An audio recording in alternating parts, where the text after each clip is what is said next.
خب همینجور که مشاهده میکنید داخل شهرستان حرم انشالله فصل رطب چینی شروع شده. ما داریم رطب میچینیم. با امید خدا بهترین کشاورز نمونه هم شناخته شدم. میگم من بچینم در شوفر در شاگرد در شوفر. ای بابا دروغ گفتی چه داره؟ ای بابا خونه تا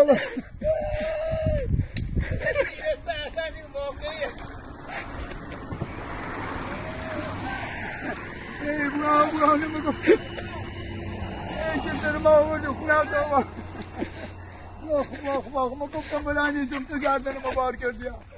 ای امسال بهتر پاره بفرما چه روزگار ما آوردیم و بیا جیا در راه رو تا نمیخوام میراث دیگه شما گفتم بلندیزم امو ای امسال بهتر پاره ای امسال بهتر پاره ای گرده ما بار کردی